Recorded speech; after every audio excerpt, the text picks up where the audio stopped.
How do I know God exists? This is a question that most of us ask ourselves at some point in life, maybe more than once. And I would respond by first asking you, well, how do you know anything? Or since God is not exactly a thing, how do you come to know? I think once we answer that question, right, how do you come to know?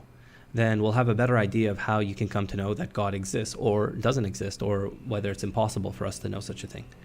But at the very least, we need to re-examine our epistemological presuppositions in a very fancy way, re-examine or kind of look into how we come to know things. And I think that will give us insight into how we might know that God exists. Now, what I submit to you is that there are typically three ways in which we know things. One is through what is unfortunately called intuition in the English language, but which I think is more appropriately called immediate knowledge, or knowledge without a medium, something that you know immediately within your consciousness. For instance, the content of your own thoughts, the content of your imagination, the fact that you exist, the fact that you are conscious. These are all things that are happening subjectively. So there's no medium. You immediately kind of grasp these things. It's not out there in the external world kind of thing. The second is through deductive reasoning. So that's when we have certain premises, Socrates is a man, all men are mortal, and therefore Socrates is mortal. And don't mind my friend Ali over there in the background grabbing his food. The third way is through inductive reasoning. So that would be something like, what a detective does. So you gather evidence, and then you come up with a hypothesis that may or may not be true, but you find something that's probably true that can account for all of the evidence, something that the evidence in a certain sense points to, but not necessarily. In the case of deductive reasoning, the premises necessarily lead to the conclusion. There's just no way to rationally avoid it without contradicting yourself. Whereas with inductive reasoning, no, there could be an alternative hypothesis, but it's just not as likely. Now, these are the three ways in which we typically know things.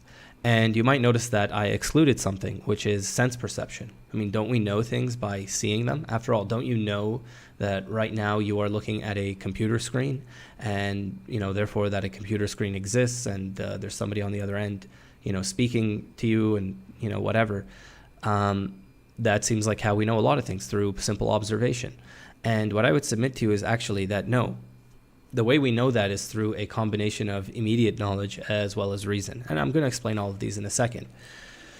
Now, what I wanted this video to be is a general introduction to how we might know God exists in basically the three methods that I outlined, immediately, or through one of the two forms of mediate knowledge, namely deductive inference or inductive inference.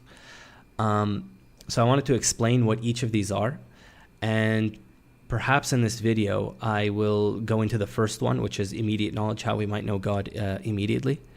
And the other two I will leave for a later video, in which we will go in depth explaining the difference between deductive reasoning and inductive reasoning, between proof and evidence in a technical sense, and then go into actual proofs or evidence for the existence of God. What's important to note is this, that the first thing I want to show you here, and I'm going to explain why sense perception does not actually play a role as much as you think it does. And that's not to say it doesn't play a role at all. It definitely does. But that it's more a combination of things. So let me explain this more clearly.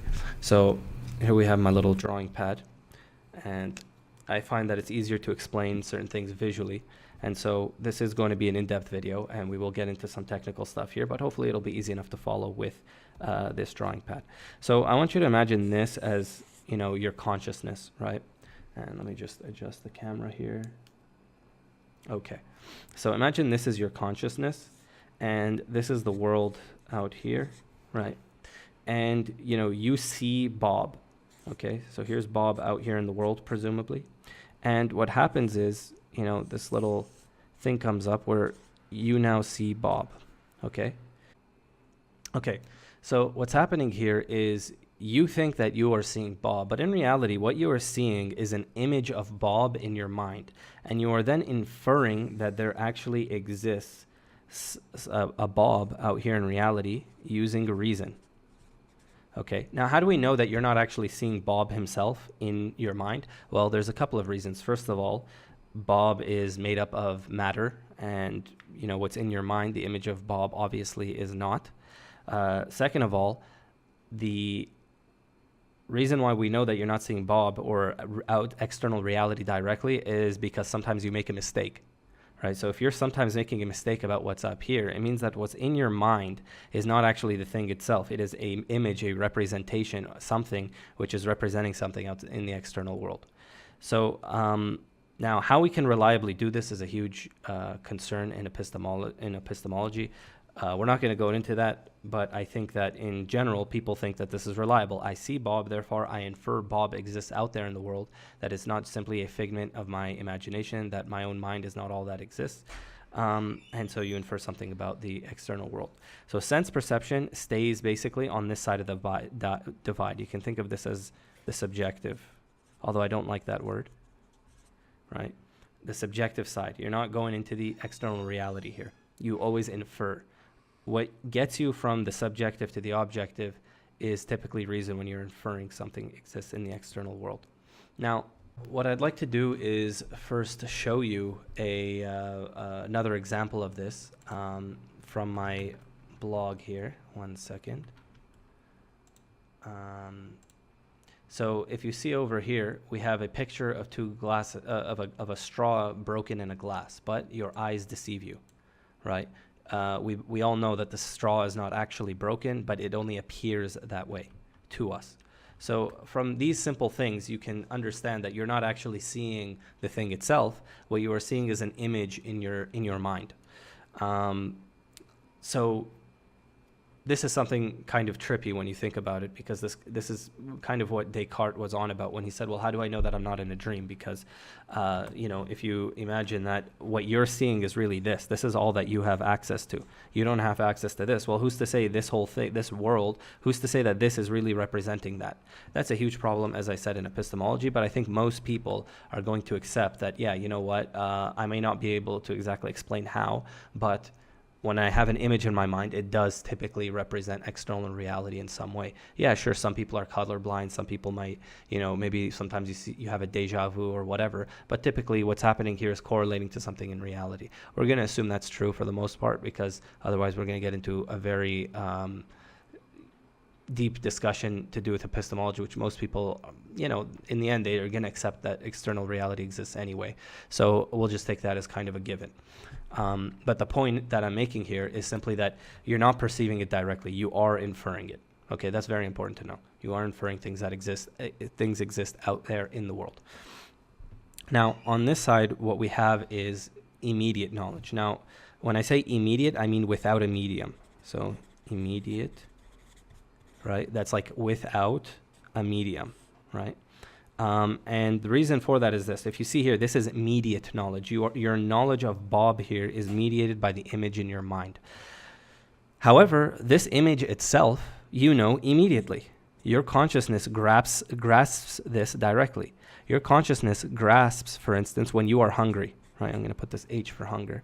When you are hungry, this kind of just comes into your consciousness, right? And you grasp it immediately. And you might even think about your own hunger. You might say, I am hungry.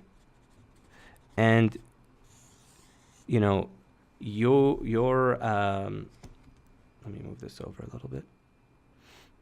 So your own knowledge of your hunger here is also immediate.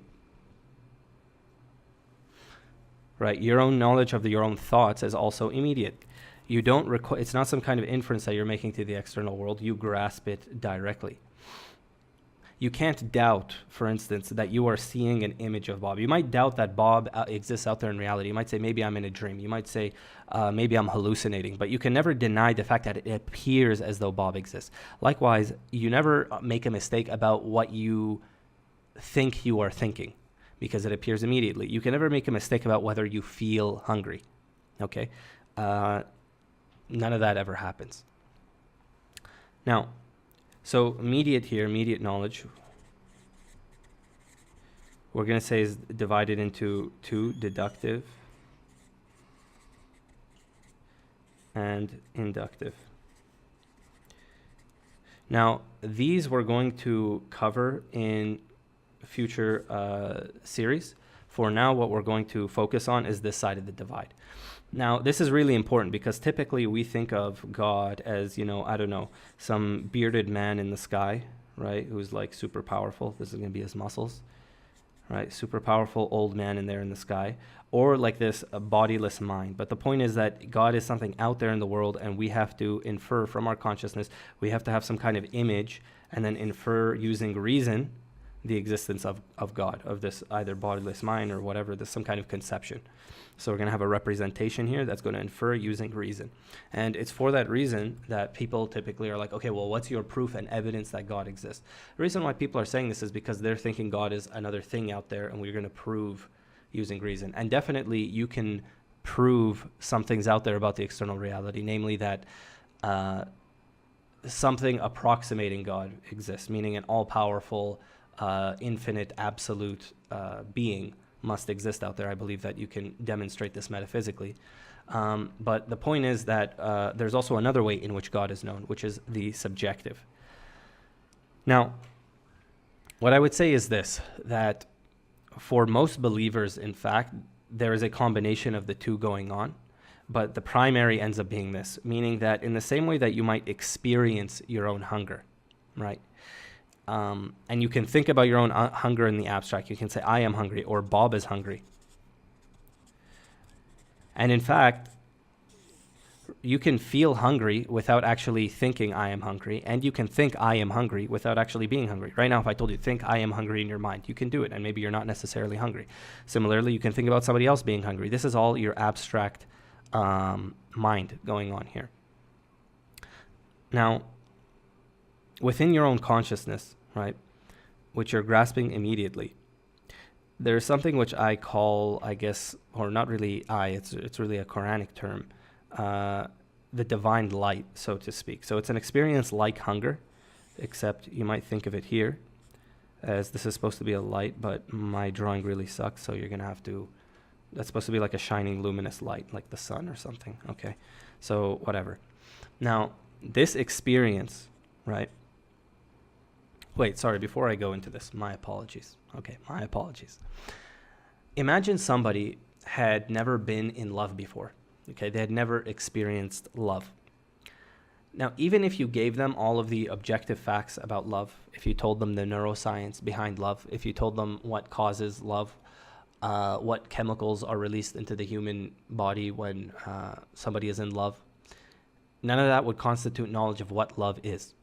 Okay, in order for a person to know what love is, or what hatred is, or what greed is, or what pettiness is, or what have you, they have to actually experience it themselves. In other words, it has to be on this side of the divide. It has to enter their consciousness. In the same way, hunger, pain, love, hatred, all of this has to come in here for them to actually understand what it is. And furthermore, what I would submit to you is that this is some kind of reality. This is some kind of reality. In other words, oftentimes what is there in the subjective side of things is dismissed. Okay, this is just subjective, right? You like chocolate, the other person doesn't like chocolate. However, what I would say is this. Are you so sure, right, that ultimate reality comes down to material, something physical, something like energy, something physics can describe? Or does it come down to consciousness? I don't know, right? I don't know. But I'm saying that it's certainly possible that consciousness is the fundamental reality, in which case, actually, all that stuff on the subjective side is perhaps more significant than you might think. Now, obviously, from a religious point of view, I do believe that you can actually show that consciousness is the fundamental nature of reality. So I shouldn't say I don't know. I believe I do know that consciousness is definitely more fundamental than the fundamental aspect of reality and not matter. But that's a discussion for a future episode. For now, I'm going to just take it as, it could be. So that's the first thing. The second thing is this. Now, suppose here we have the universe. Okay, so just ignore all of this for a second, the universe. Okay, and we typically think of our mind as part of the universe. Like, in other words, if I ask you, well, where do you exist? You would say, well, I exist within space-time, within the universe.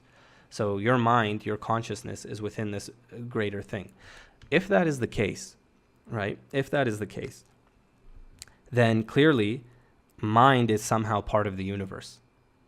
So if there's some kind of reality here, right, love or hatred or hunger or whatever, then it clearly is in some way part of the universe. It is something to do with the fundamental nature of the universe. Otherwise, what's it doing in the universe? How could it be within the universe?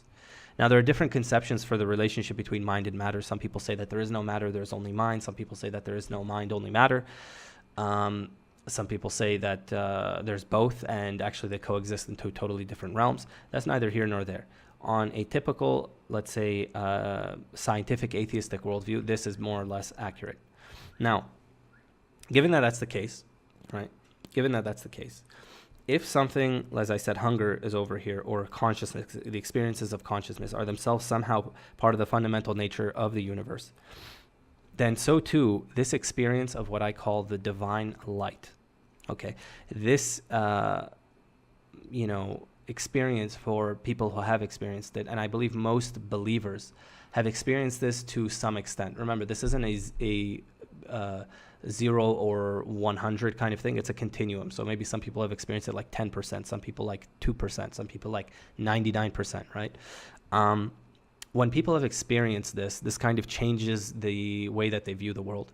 And I believe most religious believers have experienced this to some degree throughout their lives, and that's why they believe in God. It's kind of like why when you feel hunger, you know that you're hungry, right? Even if some people might say, okay, well, how do I know that I actually have enough nutrients or whatever? Because that's what your hunger is supposed to be indicating is, for instance, that you haven't eaten in a while, you need to refresh you need to gain more nutrients and what have you. And I'd say, okay, yeah, all of that stuff, maybe that's false, but the actual feeling of hunger can never be false.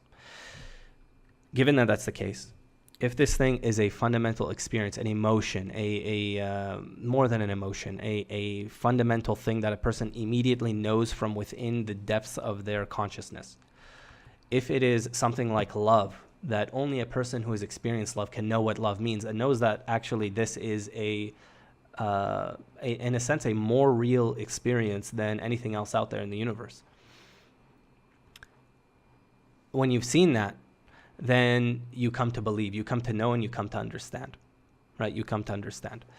Why? Because you have immediate knowledge of it. You have knowledge of it in the same way that you have knowledge of your own thoughts, of your own emotions, of your own, and so forth.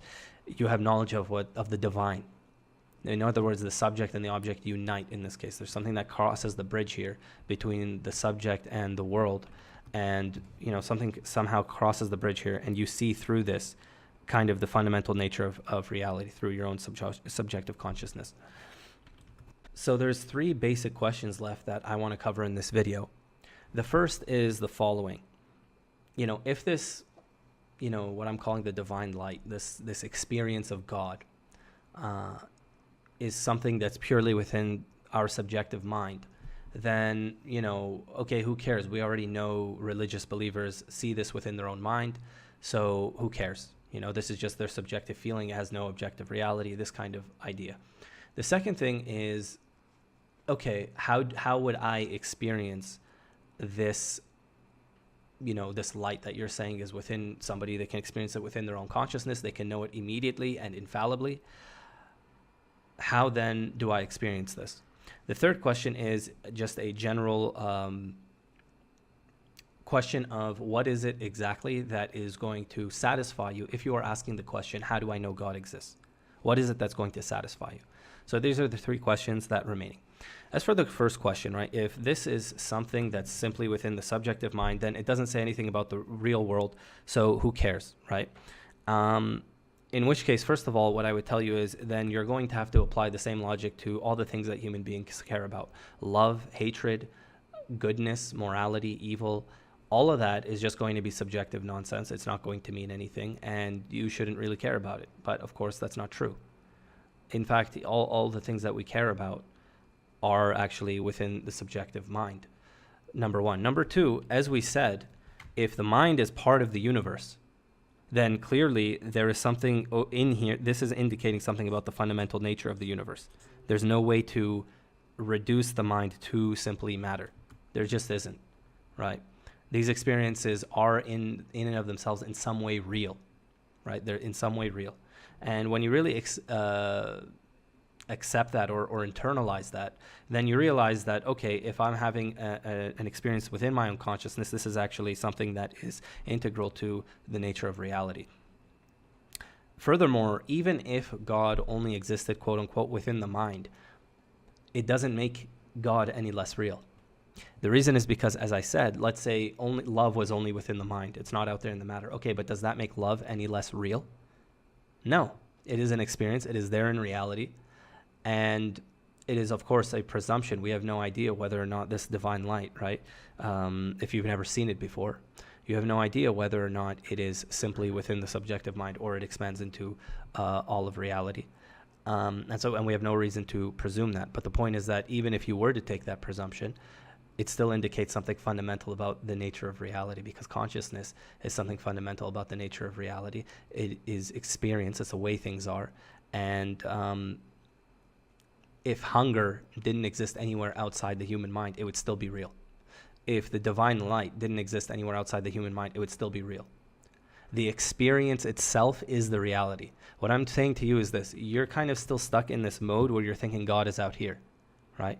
Where you're thinking God is this old man in the sky. I have to prove this exists. And we can do that. We can do that using inductive, and we can prove it using deductive reasoning, and we can give evidence for it using and use inductive reasoning to determine that this is out there in the world. But what I'm saying is, what if you're thinking about this the wrong way? What if the experience is the reality, right?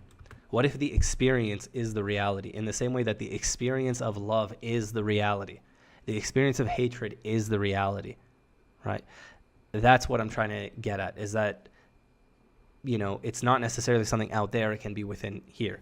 And that's something that religions have actually been kind of clear about in their history. That's not to say they denied that God was, a fundamental reality out there, the creator of the universe and so forth. But it is to say that there was this idea within traditional religions. So we're talking Hinduism, Islam, Christianity, and so forth, that, look, at the root of one's consciousness, okay, so you can think of this as your conscious mind, okay? So here's kind of the perimeter of your consciousness, and this is the root of your consciousness, that as you travel within here, within this, to the center of your consciousness, you find that there's actually something deeper inside, and that this is the divine within you. Now, obviously, there's a heretical way to understand what that means when I say the divine is within you, and a correct way to understand that. Within the Islamic tradition, we have the verse of the Quran, وَنَفَخْتُ فِيهِمْ مِنْ رُوحِي, and I blew unto them of my spirit. And so there is something at the root of all consciousness, and in fact, all creation, that is, attached to God, so to speak, that is attached to God. So this comes to the second question, right? How do I know God exists? Or how do I know, using this method of immediate knowledge? How do I come to know or experience this thing that, I'm talking about, the divine light? The answer is through spiritual practice. So we see here that this is in fact a continuum, right? So we have 100 here, and we'll have 0 here. So this is kind of the perimeter of your being. This is where your stream of thoughts is just kind of constantly going, and you can't really stop it. And you're like following every single one of your thoughts. You're like, oh, this. And this is the mode in which you're constantly in need of, listening to music all the time, and in the mode of constantly thinking and getting anxious and depressed, and why this and why that. And you can't stop your own thoughts, and you're constantly looking for new forms of entertainment and something to keep you busy. That's kind of the perimeter of your being, right? However, as you kind of, through contemplation, reflection, and spiritual practice, what you do is you kind of, so this is the continuum here, we're just putting here. What you do is you travel from here inwardly, okay, inwardly. And as you do that, your vision of the divine increases. Now, you don't have to go 100% of the way there, even if you go 1% or 10% or whatever. Wherever you reach, that's going to increase your knowledge of the divine. So what I would submit to somebody who might be a disbeliever, right, an atheist who says there is no God, and, I just came here for the proof and the evidence, is this. What if I told you, right, that, in science, one of the things that's valued is experimental evidence, right? Experimental evidence. To do an experiment that is repeatable and to get an effect, and that gives you evidence of something. Now, what I would suggest to you is, what if the evidence or sorry, what if the experiment here is your own consciousness? What if you could experiment within your own consciousness to see the divine in that way? Are you so sure you would be that this would be a waste of time? I would submit to you that the people who have undergone this journey constitute the mystics of the world, right? That the different world religions all have people who have done this, who are mystics, who have confirmed to us that this stuff exists. And you don't have to take their word for it. You can do it yourself. You can practice. You can go through this spiritual discipline and practice, and you don't have to go, once again, 100 of the way there. You don't have to completely,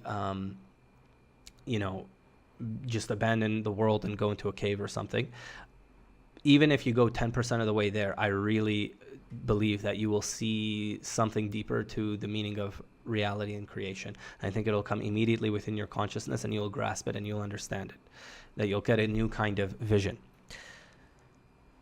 Now, one of the quickest ways to, when I say spiritual practice, one of the quickest ways to travel down here is by doing good deeds. And the reason is because, as we'll see later, that God is equal to the good. In other words, goodness is, in a sense, of his attributes, one of his essence, is part of his essence. And so any person who grasps the good also grasps God. So when you truly work sincerely to do good deeds, this, in a sense, helps you recognize the divine essence within the eye of your heart, this kind of experience, this experience in consciousness, the center of which is actually the heart, not the mind. Or I should say one of the modalities of which is the heart, not the mind, sorry. Although within the actual seat of consciousness, it does happen within the intellect. Anyway, these are all technicalities which I've covered in blog posts. You guys can check out my blog at muslimtheist.com. I'll put the link in the description, and you guys can get more detail on some of this stuff if I've been unclear. In any case, God is the good.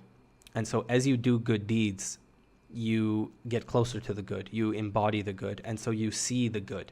And so you see God. This experience within consciousness. There was an atheist named the Raving Atheist, I believe, something like that, who was, really anti-theistic, and, like he was at the top of this new atheist movement. And one of the things he started doing was he started volunteering with pro-life organizations, because he somehow felt that abortion was still wrong. Even as an atheist, there was something about it that just didn't, or I think he was exploring it, and he came to the conclusion after seeing abortion, after seeing the women who go through abortion, after talking to the pro-life activists, that this was something, abortion was something wrong, and he wanted to join a pro-life organization and to promote that. And he did it as an atheist. And over a period of time, he worked sincerely, and he just became a Christian. He said, look, I know the rational arguments, and, I know I've been writing about this stuff, but I've seen an experience, right? I can't unsee this experience. I don't know if my glasses are, the light is reflecting poorly here, so hopefully this will stop the light from reflecting on the camera. I don't know what's going on with that, but hopefully that hasn't been too distracting. In any case, he eventually became a believer in God simply through good action. This is what I mean when I say through spiritual practice. This doesn't necessarily have to be something extremely,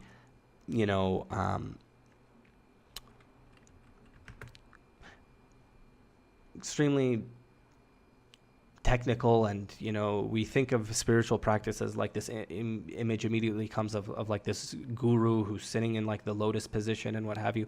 A lot of the time spiritual practice is a lot simpler than you think. It's simply doing a good deed, or holding yourself back from doing something that is wrong, holding yourself back from a temptation. Now, given that is the case, I think it's very accessible and very plausible for a person to try this. Now, there is a problem with all of this, which is, if this is the case that we can know God immediately, why do we even need to go into this issue of evidence and proof and what have you? Just tell an atheist, look, you want to know God, do this, and that's it. The end. He doesn't want to do it, go, that's his problem, not, we don't have to care. What I would say is no, that's not the case, for a couple of reasons. First of all, what I would say is there is a couple of reasons why we need proof, as well as this kind of immediate knowledge method, this pure immediate knowledge method. The reason is because First of all, we kind of demand that God make himself known on all of the levels of being. What do I mean by this? God manifests, and all of reality comes from God. This is the kind of idea behind God. Human beings have many different facets to their being. We enjoy beauty. We have, we're very active. We have, anger and kind of this warrior mentality within us. Every single one of us, right? Some people lean one way more than the other. Some people lean more towards being a very cognitive, rational kind of person. Some people lean more towards being a warrior type. Some people lean more towards being an artsy type. And we have many different types of people. All of us have all of these qualities to some extent or another, but some people lean one way more than the other. Now, for the people who lean in the direction of very strict cognitive proofs and evidence, there has to be what's called itmam al-hujja in Arabic, which means the completion of the proof. In other words, in order for that person to be culpable, and really something within their fitrah, within their innate nature, that they're thinking, okay, if I'm going to worship this so supposedly all-powerful God, then I have to know that God exists. Why can't this God show me that he exists? And so on each level, right, within the realm of art, God has to show that he exists, right? And I think religions have produced the most beautiful music in the world, and there's a kind of proof there of the existence of God within the art itself, within the beauty of the art itself, right? Whether it be musical art or melodic art or visual art or what have you, there has to be that indication of God's existence there. Likewise, in the realm of reason, right? In the realm of reason, we have to see that no, we can know something about God. However, I would say there's an important distinction to keep in mind, which is this: whenever you prove God through reason, if you remember that divide between the world and the subject, what we said was like, here's your consciousness, and here's the image of Bob you have in your mind, and then here's Bob out here in reality. So what I would say is this, that and you use reason to bridge the gap. Now, what I would say is this: even if you could prove that there is something out here correlating to a concept of God in here, and so you have therefore proved that God exists, right? Always remember that the proof for the existence of God is going to begin with immediate knowledge, things that you know within your own subject, within your own subjective experience. That's just an important point I thought I would note, and it's something I will get more in detail into when I go into the difference between proof and evidence. I'm going to show that actually both of them ultimately are grounded in immediate knowledge. That's the only way to ground them, right? So, for example, the principle of non-contradiction is something the mind grasps immediately, but that's something that we'll cover in its appropriate place. Now, there's a second reason why we need proof and evidence. So we demand God, manifest himself. Two, there are people who incline towards different kinds of proclivities, and so there needs to be something that appeals to them. There has to be something that appeals to the artsy types, to the cognitive types, to the warrior types, everything. Okay, so the third is that there is basically this, let's say you know God through this immediate knowledge, within your subjective mind, you're seeing the divine light, and let's say you've kind of done the spiritual practice and you've gone to like here, let's say, okay? Now, what happens when you stop engaging in those spiritual practices? What happens then? Well, what ends up happening is, in the same way you can go this way, you can go this way, right? You can go towards the perimeter of your being, and you can get back stuck in the stream of thoughts and, anxiety and all of this stuff where you need something to calm you down, as opposed to retreating to the center of your being. Now, when that happens, you're coming back this way, right? And what happens is you could come over here where literally all you experience within your consciousness is darkness. You don't see the divine light at all. Or it starts getting dimmer and dimmer and dimmer until it kind of fades. And when that happens, you're going to have a crisis of belief. This, I believe, is what happens to most of those atheists who say, like, I was a Christian for like 20 years, whatever, and then, the light of reason came to me, and then, now I don't believe in that mumbo jumbo anymore. What happens is this: they were believing in God because typically, sometimes, no, it was just because they were raised that way, what have you. But usually the ones that I think convert to or become atheists later on in life, they usually had some minimal experience of God through the commission of major sins and a lack of spiritual practice, they eventually move towards this side of their being. And because they didn't have any reason, what happens is they just said, okay, therefore God doesn't exist. When you have reason, what it does is it acts as like an anchor over here, or really all the way over here, right? It acts as a reason to show you that this point actually really does exist. And it will continually push you in this direction, meaning that even if you no longer see the light of God within your consciousness, if you know rationally that God has to exist, it is something which continually pushes you back in the direction of spiritual practice. It gives you a reason to continue that spiritual practice when you don't see the light as strongly anymore. And so it is an important anchor. That is one of the functions of a proof or evidence for the existence of God, is it gives you that firm, rational belief, that abstract belief that's not really within your consciousness, is just a proposition that you know to be true about the nature of reality. So I hope that's kind of clear. And I believe a lot of those atheists who lost faith, perhaps they wouldn't have had they had that anchor of like, like a bunker in their belief system to say, okay, this definitely is true, and so I have to come back to that. Now, there is one last reason, which is that we have many different religions.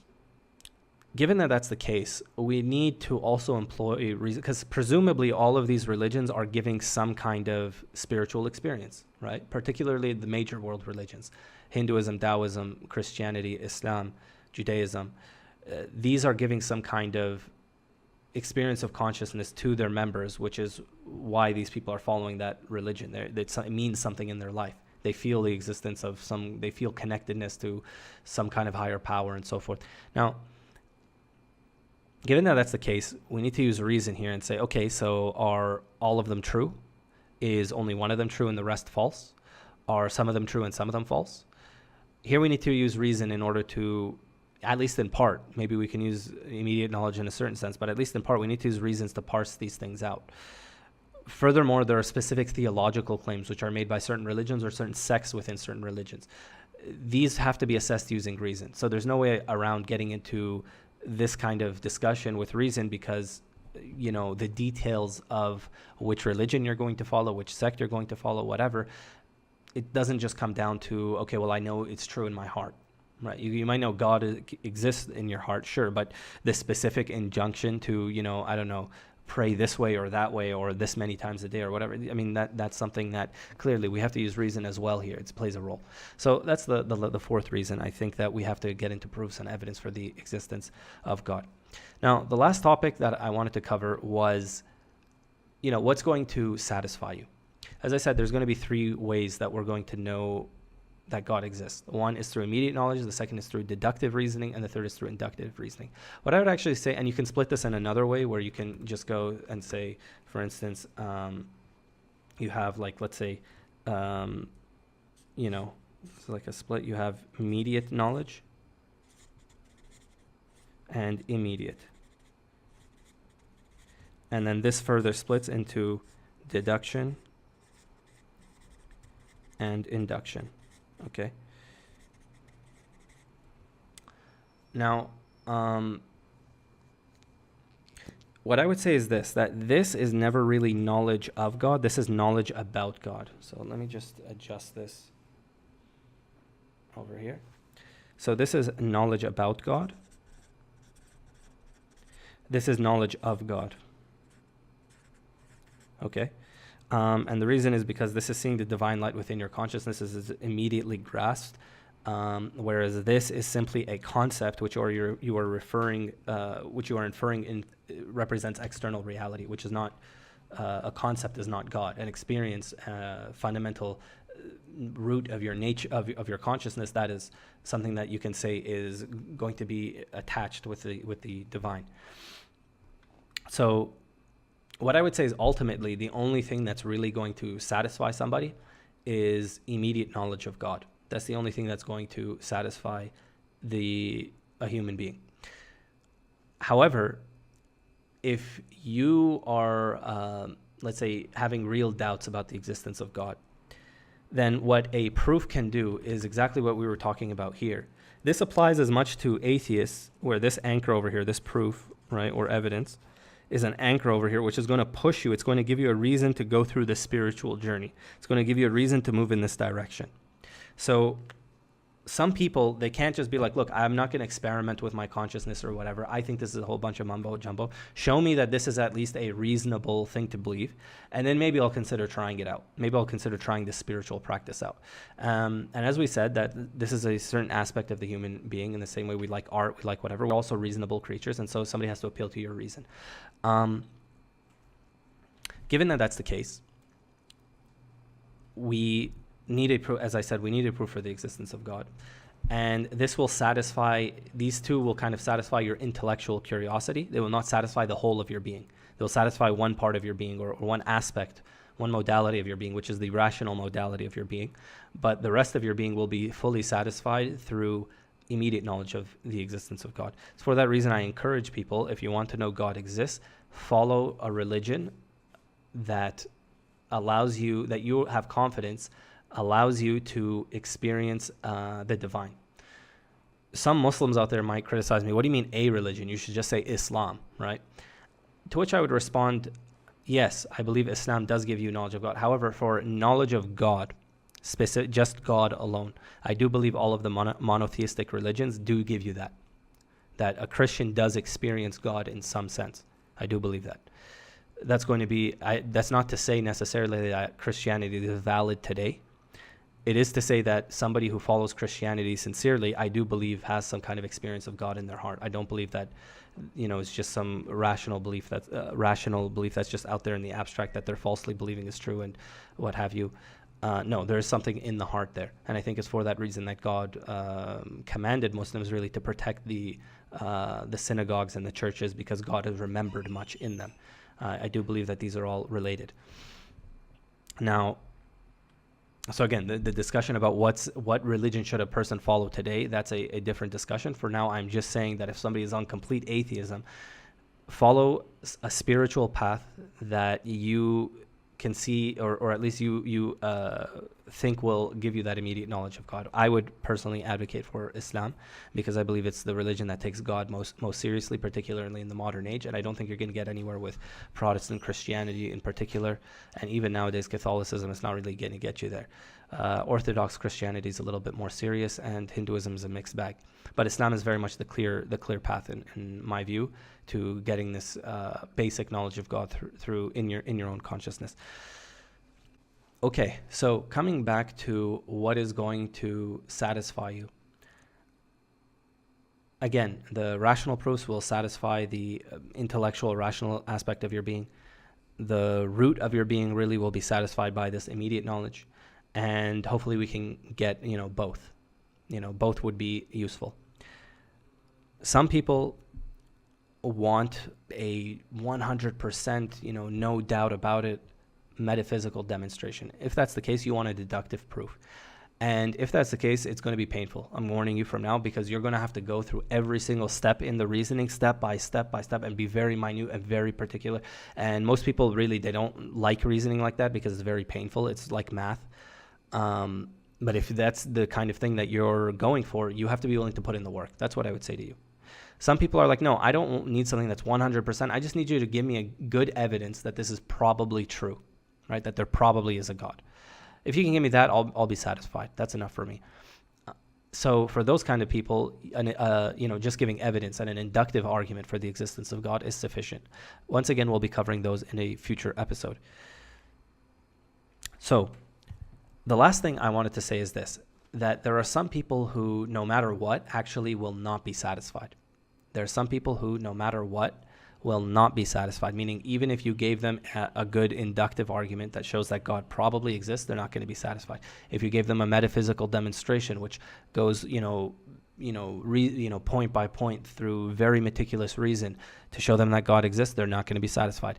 They will never have immediate knowledge of God, because you're going to tell them, listen, okay, you want to see God directly? Here, follow this spiritual prescription, do this spiritual practice, do good deeds, hold yourself from doing evil, and you will see the divine light. And they won't do that. In fact, they will say, I'm already good, things like this, right? So they don't believe they need to improve. They don't want to see God. They hate the idea of God existing. They resent being, in the words of Jordan Peterson. They hate the very idea of God. And for them, this whole thing really is a charade, this whole, oh, I'm rational and you're irrational and what have you. They're not really open to any kind of argument. The reason is because this is something that's almost, it's metaphysical at this point. It's no longer on the level of reason. They metaphysically reject the idea of God. They hate the idea of God. They hate the idea of submitting to a higher power. All of this enrages them. There's this rage and resentment in them, this darkness within them, and they don't want it. Now, I want to give you an example of this so you know exactly what I'm talking about. And here is just an example for that. So, 1 second. Whoops. Suppose what Oscar believed in as he died, in spite of your protestations, suppose it's all true, and you walk up to the pearly gates and you are confronted by God. What will Stephen Fry say to him, her, or it?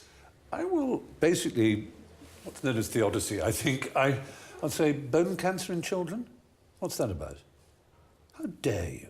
How dare you create a world in which there is such misery that is not our fault? It's not right. It's utterly, utterly evil.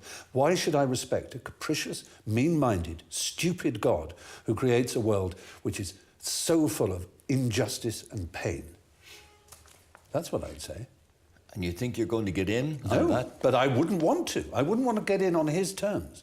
They're wrong. Now, if I died and it was Pluto, Hades, and if it was the 12 Greek gods, then I would have more truck with it, because the Greeks they didn't pretend not to be human in their appetites and in their capriciousness and in their unreasonableness. They didn't present themselves as being all-seeing, all-wise, all-kind, all-beneficent. Because the God who created this universe, if it was created by God, is quite clearly a maniac, utter maniac, totally selfish. We have to spend our life on our knees thanking him? What kind of God would do that? Yes, the world is very splendid, but it also has in it insects whose whole life cycle is to burrow into the eyes of children and make them blind. They eat outwards from the eyes. Why? Why did you do that to us? You could easily have made a creation in which that didn't exist. It is simply not acceptable. So, atheism is not just about not believing there's a God, but on the assumption that there is one. What kind of God is he? It's perfectly apparent that he is monstrous, utterly monstrous, and deserves no respect whatsoever. The moment you banish him, your life becomes simpler, purer, cleaner, more worth living, in my opinion. Okay, so if you see this video, it has 8 million views, and the vast majority like this video. Okay, so the reason why I'm saying this is because, as I said, you can see there, this is a metaphysical rejection of the existence of God. It's not something on the level of reason. He is saying, if I was there at the pearly gates, okay, I wouldn't beg for forgiveness. I wouldn't say, please take me in. He would, give it to God. So he's perfectly happy. He said, I don't want to get in on his terms because his terms are wrong. So he is more content to actually burn in hellfire than he is to submit to God. And I actually think a significant number of atheists, I'm not going to say the majority or all of them, I believe the majority of atheists, if you showed them a rational argument to believe in the existence of God, they would change their minds. But what I would say is that there is a minority of atheists that for them, it's not really about the reason. And I'm not saying people who have that metaphysical rejection of God can't change their minds either. Sometimes they do come around as well. But it requires a different kind of treatment. It's not really a question of what's the evidence, what are the arguments and what have you. It's a spiritual problem, an emotional problem with the idea of God and the existence of God, really. So that's one clip I wanted to show you. There's one more clip I also want to show you here. So this is on my blog here, which you guys can once again check out. I'll put links in the description below. This is Richard Dawkins. How would you know if that were a delusion? So given that this is a big question, but given that the host of arguments don't work, what would it take for you to believe in God? Well, I used to say it would be very simple. It would be, the second coming of Jesus, or a great big, deep, booming bass Paul Robeson voice, saying, "I am God and I created." But I was persuaded mostly by actually Steve Zara, who's a regular contributor to my website, richarddawkins.net. He more or less persuaded me that even if there was this booming voice and the second coming in clouds of glory, the more probable explanation is that it's a hallucination or a conjuring trick by David Copperfield or something. I mean, he made the point that a supernatural explanation for anything is incoherent, that it just doesn't sort of, it doesn't add up to an explanation for anything. A non-supernatural second coming could be aliens from outer space. I mean, a superhuman but not supernatural civilization. We would have to. So if you walk. So there you see Richard Dawkins saying that, look, if, the second coming of Jesus happened, okay, he still wouldn't believe. He would be on the other side ready to oppose him. So there's two benefits to that clip. One is to show that sense perception is actually not the be-all and end-all, because you can actually see something and then infer something else. So that was going back to the point that I was making, that the sense perception is just an image that you're having in your mind. You're not seeing actual reality with that sense perception, right? We see stars out there that have burnt out, but the image is just now reaching us, and so we have an image of our mind, but the reality out there is that it's burnt out now, because it takes millions of light years to travel to Earth. Now here you have Richard Dawkins. I mean, is this really, the second coming of Jesus? You would still reject God, right? You're going to say aliens are doing it, right? So nothing's going to convince him. Literally nothing is going to convince him. He doesn't want to believe. He's not going to believe. And it doesn't matter what evidence, whatever you bring, it comes to. Now, the point, just to conclude, is this. You have to think about what is going to satisfy you in terms of knowing that God exists. Are you looking for immediate knowledge of God? Are you looking for a deductive proof? Are you looking for good evidence? What's going to satisfy you? Think about that so that in the future series, you have that in mind. The reason why that's important is because sometimes there are people who say, you know what, I would be satisfied with just good evidence for the existence of God. And then you make a probabilistic argument to show, look, God probably exists based on this, that, and the other. And then they'll turn around and be like, oh, but there's still a probability that, this could all happen by chance, for instance. Okay, well, if that's the case, you weren't really interested in a probabilistic proof. Why did you say that you just wanted good evidence? You didn't want good evidence. What you wanted was a metaphysical demonstration. If you want a metaphysical demonstration, you have to be willing to do the work, right? And it's very difficult work to do that. We're going to do it here. But, you're going to have to do it. There's no way around it. And for some people, even if you give them that, they're still not going to be satisfied. So once again, what are you going to be satisfied with? Be honest with yourself, right? Is your, disbelief in God just an intellectual problem? Is it a spiritual problem? Because all of these are going to require different kind of treatment, in my view. So that's what I got for you guys today. My apologies that this video was not as, let's say, organized as I'd hope it would be. I'm still new to this, so be patient with me. My blog posts are more organized because I just have the time to think and reorganize paragraphs and things like that, whereas with video, it's just not as easy. So hopefully you guys enjoyed. Please do like, comment. If you have any questions, do comment. I will probably respond to them in a future episode, or a future video. I don't know why I'm calling them episodes, but whatever. What else? Share with your friends if you enjoyed this video. Subscribe and put the bell notification. Thank you very much. Wassalamu alaikum wa rahmatullahi wa barakatuh.